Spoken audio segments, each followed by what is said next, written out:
If you've seen any animated films lately, you certainly can appreciate the artistry and technique that goes into films. And here to share his journey from journalism to animated film creation is Steve Moore. He's the creator of Open Season. He's also a syndicated cartoonist in The Bleacher, if you read the sports pages. So Steve, welcome to Our Voice. Thanks, Mac. Good to see you. Yeah, it's great to see you here. So, this travel from journalism to doing open season, film animation, cartoon work. Tell me, how did you begin drawing in the first place? Well, drawing in its earliest primitive form was grade school. Grade school, all right. So I hate math. So when I was in math class, I needed some time to kill while I was flunking it. So I would draw in the margins of the book and completely ruin the book. But that was the earliest that I remember ever drawing something that was semi-funny. So we go from grade school drawing in the math books to journalism, right? So Yes. Journalism was your earlier career.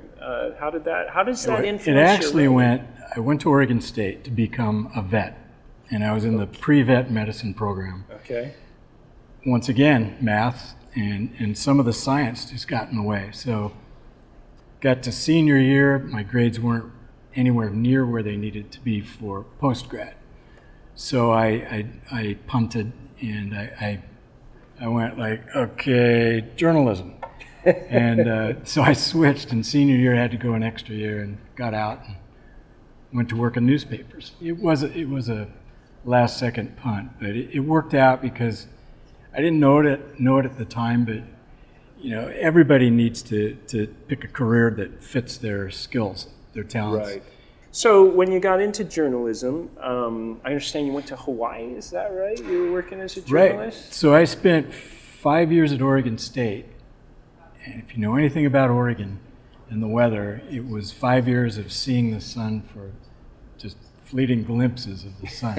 And I grew up in Southern California, so I really missed the sun. I surfed and loved the beach, and so I took a professor's advice. He said, for your first job, you're not going to make any money, so pick somewhere you really want to live and Great work there. advice. Yeah, so I did that. I pestered the editor at the Maui News for about 9 months, and finally she hired me just to quit getting my stupid letters in the mail.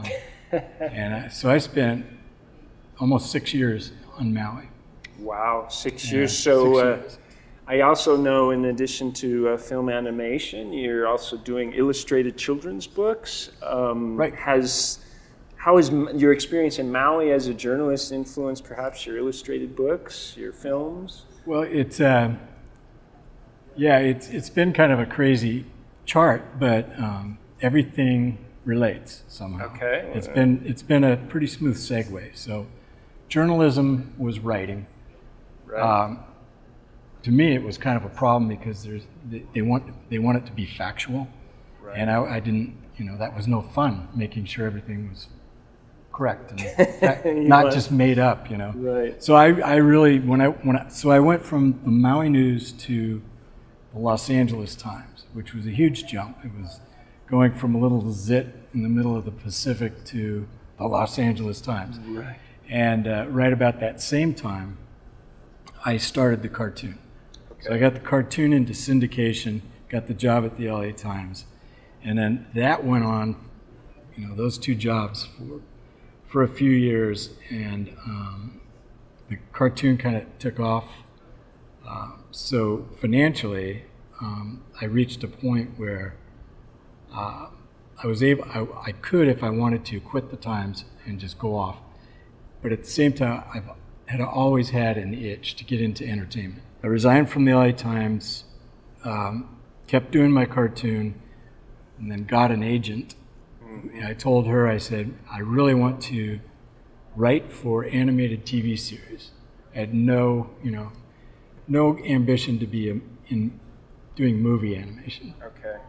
So I started doing that. I wrote for shows like Animaniacs, and what was the other one? Casper the Ghost? The new Casper, Adventures of Casper. Okay. And then I was looking at that, and I was going, why am I working for other people? So I created my own show. And what ended up happening is it did get made, but it didn't air in the US. So it actually went overseas to the BBC. It was on BBC and ZDF in Germany. Well, thank you, Steve, Okay. for talking with us today. And